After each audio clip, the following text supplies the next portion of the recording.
देखो, house of dragon बहुत ज्यादा अतरंगी हो रहा है, जहाँ पर एक मोमेंट पे मेरा तो दिमाग ही खराब हो गया। थैंक गॉड कि वो डेमन का इल्यूजन था, पर ये इल्यूजन बहुत बेकार था। हाउस ऑफ द ड्रैगन का नया एपिसोड हमारे सामने आ गया है, जहाँ ये एपिसोड काफी इंटरेस्टिंग चीजों से भरा हुआ था। एक छोटी सी मगर ड्रैगन की बैटल देखने को हमें मिली, जो कि काफी मजेदार थी। इस एपिसोड में एमन को जहर दे दिया है उसकी माँ ने। इस एपिसोड में शो का ध्यान खींचा हेलेना ने, जहाँ उसके ड्रीम उसे काफी कुछ बता रहे हैं और यहाँ क्लियर इशारा है नाइट वॉकर को लेकर। तो हम सारी चीजों के बारे में बात करेंगे इस एपिसोड में, आखिर हुआ क्या। अगर कोई डिटेल मिस नहीं करना चाहते हो तो वीडियो को एंड तक देखें। और एक रिक्वेस्ट रहेगी, जिन्होंने अभी तक चैनल को सब्सक्राइब नहीं किया है वो सब्सक्राइब कर लें। हेलो एवरीवन, मैं हूं Gaurav and this is my channel cut to गौरव।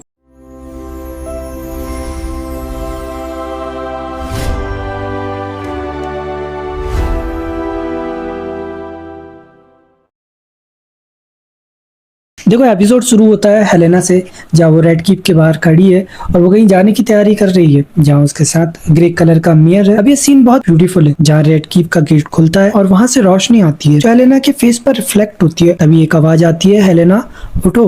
और हम देखते हैं कि हेलेना को रेनेरा नींद से उठा रही है। इसका मतलब है ये हेलेना का ड्रीम था। फिर रेनेरा उससे पूछती है उसके ड्रीम के बारे में, आखिर वो क्या देखती है, उसे क्या दिखता है, क्या वो फ्यूचर देख पाती है, क्या उसे वॉर के ड्रीम आए हैं जैसे ऑर्मंड और विंटरवॉल्फ वाले वॉर के, या फिर जहाँ वो उससे फ्यूचर जानने का कहती है लेकिन यहाँ वो उसे खुद बताने लगती है यहाँ वही जीतेगी, वो सातों किंगडम की रानी है और उसके ऊपर 7 का आशीर्वाद है। जहाँ हम क्लियर क्वीन का डर देख सकते हैं और वो परेशान है, सिटी में चल रहा है केओस और वॉर से ऑर्मंड और विंटरवॉल्फ के बीच होने वाली है। अब इस एपिसोड में हमें हेलेना के 3 ड्रीम और देखने को मिलते हैं आगे। पहले ड्रीम में हेलेना अपने बच्चे को जन्म दे रही है और क्वींस गार्ड उसके बच्चे को लेकर जा रहे हैं। यहाँ वो बेड पे लेटी हुई है लेकिन वो कुछ नहीं कर पा रही है। सेकंड ड्रीम में हम देखते हैं हेलेना को जो अपने ड्रैगन ड्रीम फायर पर बैठ रही है और ड्रैगन पिट के गेट से आ रहे सेना को जलाने का कह रही है। थर्ड ड्रीम ने एक सरप्राइज दिया, जहाँ की थोड़ा शॉक भी किया है, जिससे अब मैं हेलेना के ड्रीम पर एक पूरी वीडियो लाने वाला हूँ, जहाँ में हेलेना और उसके बच्चे दिखाई देते हैं। तभी एकदम से पूरा माहौल चेंज हो जाता है। हेलेना खड़ी होती है और धीरे धीरे ठंड बढ़ने लगती है, स्नोफॉल होने लगती है। तभी उसके पीछे से स्नो स्टॉर्म देखने को मिलता है, जो कि क्लियर हिंट देता है व्हाइट वॉकर्स का। आगे एपिसोड में हमें हेरेनॉल दिखता है, जहाँ पर एमन ट्रेनिंग कर रहा है और हम देख पा रहे हैं कि अभी भी उसके जख्म भरे हुए नहीं है, अभी भी वो रिकवर कर रहा है। देन सडनली वहाँ उसे एलिसेंट दिखाई देती है। यहाँ एलिसेंट का बिहेवियर काफी ज्यादा डाउटफुल था, वो काफी ज्यादा एमन की ओर अट्रैक्ट हो रही थी, जो कि मुझे भी काफी अजीब लग रहा था। देन तभी वो लोग शुरू कर देते हैं और पता नहीं क्यों हाउस ऑफ ड्रैगन के मेकर्स ऐसा कुछ दिखा रहे हैं जो कि बहुत ज्यादा वियर्ड था। मुझे ये तो नहीं देखना था हाउस ऑफ ड्रैगन में। फिर और ज्यादा ये चीजें आगे नहीं होती है, जो कि बहुत अच्छी बात है। तुरंत ही एमन का इल्यूजन टूट जाता है, जहाँ वो एलिसेंट की जगह एलिस को देखता है, जो उससे एक बच्चा चाहती है। लेकिन तभी एमन उसे हेजिटेशन में हटा देता है, घबरा जाता है वो, और फिर हमें एमन परेशान होते हुए दिखाई देता है और वो बाहर चला जाता है। लेकिन यहाँ पर दोबारा से उसे एलिसेंट नजर आता है और इस बार एलिसेंट सच में जो एमन से मिलती है और उसे बताती है कि उसके साथ सर एड्रियन आए हैं, जो कि क्वींस गार्ड से हैं, जिन्होंने उसकी हेल्प करी हेरेनॉल तक पहुंचने में। लेकिन यहाँ एमन चुप है, यहाँ वो किसी पे भरोसा नहीं कर सकता और तुरंत ही एड्रियन पर हमला कर देता है। वो नहीं चाहता कि किसी भी स्ट्रेंजर को पता चले कि वो हेरेन हॉल में है और वो एड्रियन को मार देता है। यहाँ हम एलिसेंट का डर क्लियर देख सकते हैं, जहाँ वो परेशान है कि अब वो अपनी बेटी को रेनेरा से कैसे बचाएगी, जिसे एमन को मरवाना था वो खुद ही मर चुका है। तभी एलिस आ जाती है और उन्हें खाने के लिए कहती है। अब यहाँ खाने वाला सीन बहुत ही ज्यादा ऑब्वियस था, जहाँ एमन उन लोगों के बीच बैठा है जिन्हें वो बहुत ज्यादा चाहता है। एक साइड उसकी माँ बैठी है और दूसरी साइड एलिस बैठी है, जिसने उसकी जान बचाई थी। एमन वो हेरेन हॉल से ही राज करना चाहता है, जहाँ एलिस उसकी क्वीन होगी। और इस चीज से चिढ़कर एलिसेंट पूछती है कि आखिर ये है कौन। वहीं एलिस को फील हो जाता है कि उसकी माँ उसे मारने के इरादे से आई है। जब वो एमन को एक कहती है तो वो नहीं मानता। लेकिन आगे एपिसोड में हम देखते हैं कि एलिसेंट एमन के लिए कुछ पीने के लिए लाती है, जिसमें जहर होता है, जिसे पीने के बाद एमन शो के एंड में बेहोशी जैसी हालत में पहुंचता है एलिस के पास और एलिसेंट हेरेन हॉल से चुपचाप निकल जाती है। अब एलिसेंट ने एक बार अपने दूसरे सन को धोखा दे दिया है, क्योंकि वो अपनी बेटी को बचाना चाहती है। और खैर एमन अभी ऐसे तो नहीं मरेगा, आफ्टर ऑल एलिस उसे दोबारा से बचा लेगी। लेकिन इस टाइम एलिसेंट की जान खतरे में है।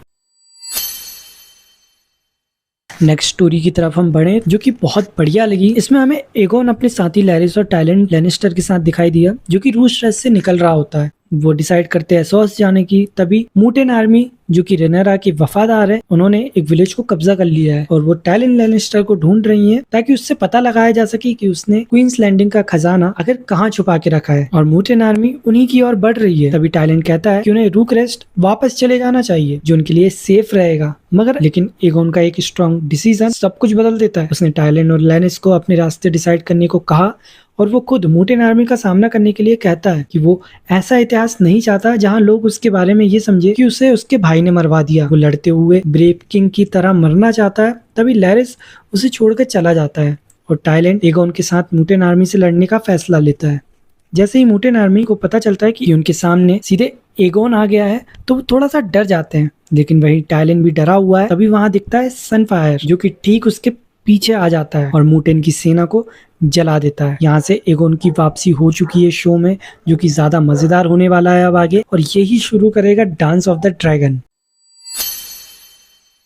देखो लास्ट एपिसोड में हमने देखा था कि जेन एरिन ने रेना को ऑर्डर दिया था केव में रहने का, मगर वो नहीं सुनती है। रिवरलैंड के पास उड़ती है वेगार को ढूंढने के लिए। डेमन को जैसे ये चीजें पता चलती है तो वो सीधा वेल पहुंचता है और वो कहता है कि रेनेरा को कुछ मत बताना। वो एक दिन और चाहता है ताकि वो रेना को ढूंढ सके। वहीं दूसरी तरफ बेला और एडम वेगार को ढूंढ रहे होते हैं। तभी एडम अपनी फीलिंग शेयर करता है बेला के साथ। तभी बेला उसे कहती है कि उसके भाई ने उसे सब बता दिया। अब यहाँ बेला बात कर रही है लास्ट सीजन में जो एलन और बेला के बीच हुए सीन के बारे में। अब यहाँ बहुत ही ऑकवर्ड मोमेंट बन जाता है जहाँ एडम, एलन और बेला के बीच लव ट्रायंगल स्टार्ट हो गया है। तभी बेला को रियलाइज होता है कि यहाँ एडम अपनी बात कर रहा था एंड सडनली उन्हें शीप स्टीलर दिखाई देती है जिस पर कोई सवार है। ऑब्वियसली वो रेना है, मगर उसे ये दोनों देख नहीं पाते। तभी ये जल्दी से खबर लेकर पहुंचते हैं रेनेरा के पास, जहाँ रेनेरा का गुस्सा फूट जाता है डेमन के लिए। जैसा मिसैरिस ने लास्ट टाइम कहा था कि डेमन उसे धोखा दे रहा है कि अगर शीप स्टीलर का राइडर अभी भी जिंदा है तो डेमन किसका सर लेकर आया था। अब ये मामला और गर्म हो जाता है। वहीं वेल से डेमन भी निकलता है और रेनेरा को ढूंढ लेता है और उसकी हेल्प करने को कहता है क्योंकि क्वींस और यहाँ वो वेगार को मारने आई है जिससे वो क्वीन का भरोसा जीत सके। और तभी रेनेरा और एडम अपने ड्रैगन पर वहां पहुंचते हैं और डेमन अपनी बेटी को वहां से भागने को कहता है, मगर एडम उसे पकड़ लेता है और क्वीन शॉक हो जाती है उसे देखकर कि शीप स्टीलर को रेना चला रही थी। रेनेरा लेकर जाने का फैसला करती है, मगर शीप स्टीलर गुस्से में आ जाता है और यहाँ हमें बहुत बढ़िया फाइट देखने को मिलती है ड्रैगन की, जो कि पूरे सीजन में मिस थी। यहाँ हमें छोटी सी फाइट ड्रैगन के बीच देखने को मिलती है जो कि काफी बेटर थी। फिर क्वीन रेना को लेके वापस रेड कीप आ जाती है। डेमन और कैरेक मिलकर शीप स्टीलर को वहां से भगा देते हैं।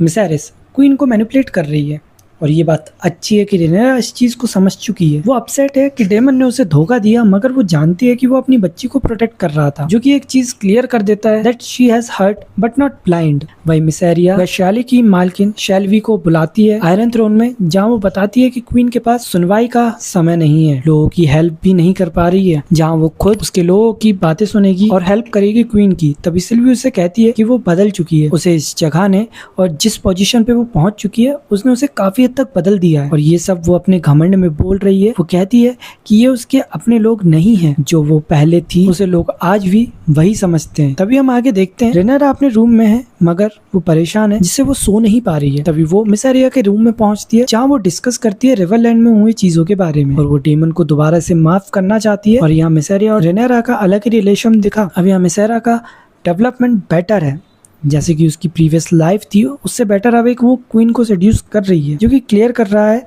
कि क्वीन की उस पर मेहरबानी रहेगी उसके मैनिपुलेट करने के बाद भी। आगे हम देखते हैं कि विंटरवॉल और रिवरमैन टम्बलटन की ओर तेजी से बढ़ रहे हैं, वो भी सर क्रिस्टन के कटे हुए सर के साथ। ग्वेन ये न्यूज़ अपने भाई को बताता है, लेकिन यहाँ ऑर्मंड बिल्कुल भी डरा हुआ नहीं है, बल्कि वो कह रहा है कि उसके पास एक सीक्रेट है जो क्वीन को उसके घुटने पे ला देगा। डेरॉन और ग्वेन ऑर्मंड से परेशान हो चुके हैं, जहाँ डेरॉन कहता है ऑर्मंड सबको मरवा देगा, लेकिन वो यहाँ से भागना नहीं चाहता। लोग ऐसे किंग को एक्सेप्ट नहीं करेंगे और वो यहाँ ऑर्मंड को भी पागल कह रहा है, जो कि एक्चुअली में है भी। वहीं आगे हम देखते हैं कि लॉर्ड कॉर्लिस को, जिसे लास्ट एपिसोड में बंदी बना लिया था, वो ऑर्मंड के साथ खाने पर बैठा है, जहाँ ऑर्मंड कॉर्लिस की वाइफ की इंसल्ट करता है और कॉर्लिस वहां से फिर अपने कमरे में जाने को कहता है। आगे इस एपिसोड में एलन को अपने फादर की कटी उंगली मिलती है, जो कि ऑर्मंड ने भेजी है ये बताने के लिए कि कॉर्लिस अब उसके कब्जे में है। वहीं ऑर्मंड का सीक्रेट कॉर्लिस नहीं है, बल्कि सर अल्फ है जिसे उसने मैनिपुलेट किया है, जहाँ वो उससे मिलता है हेल्पर, जहाँ पर अल्फ को निगरानी करने के लिए कहा गया था। ऑर्मंड सर अल्फ के साथ ड्रिंक शेयर करता है और उसे मैनिपुलेट करता है, ये कहते हुए कि एक ड्रैगन राइडर को आम लोगों के बीच मारना सही नहीं है और उसे अपनी मौज मस्ती से भी दूर कर दिया है और अब उसकी कोई इज्जत भी नहीं रही। ऑर्मंड उससे कहता है कि अगर वो उसके साथ होता तो उसे इस तरीके का अपमान कभी भी सहना नहीं पड़ता, और साथ ही वो उसे ड्रिफ्ट मार्क देने का प्रॉमिस करता है और उसे लॉर्ड ऑफ टाइट का टाइटल भी देता है। अब यहाँ सर एल्फ का पर्सपेक्टिव काफी ज्यादा क्लियर है, क्योंकि इस समय वो ऐसी जगह पर है जहाँ पर वो एक मामूली ड्रैगन राइडर है जिसकी कोई इज्जत नहीं करता, और ऑर्मंड ने उसे मैनिपुलेट भी कर लिया इसी चीज को लेके। अब ये सीजन अपने फिनाले की ओर बढ़ गया है, जहाँ इसका लास्ट एपिसोड बचा है। इस एपिसोड में हमें सनफ्लायर भी देखने को मिल गया जो कि जिंदा है, साथ ही हमें स्मॉल बैटल देखने को मिली ड्रैगन्स के बीच। लेकिन अभी भी यहाँ शो ने अपने सबसे बड़े ड्रैगन वेगार को नहीं दिखाया, जो कि बहुत अजीब है। एलिजेंड को इस सीजन में बस भागते हुए ही दिखाया है, और ऑर्मंड भी स्टार्टिंग से सिर्फ हैरेनॉल में ही है, जहाँ उसे बस मारते हुए ही देखने को मिल रहा है। अब इस सीजन का फिनाले एपिसोड ही बचा है, जो कि हमें नेक्स्ट वीक देखने को मिल जाएगा। खैर, अगर तब तक ये एक बढ़िया वॉर या लड़ाई दिखा दे तो शो में 4 चांद लग जाते हैं। लेकिन अभी इसका लास्ट एपिसोड बचा है, तो देखते हैं उसमें क्या स्टोरी लाइन फॉलो करेंगे। खैर, ये था ओवरऑल रिव्यू इस एपिसोड का। आपको ये एपिसोड कैसा लगा कमेंट में आप बता सकते हैं। मैं मिलता हूँ आपसे नेक्स्ट वीडियो में, तब तक के लिए आप मेरी बाकी वीडियो चेकआउट कर सकते हैं।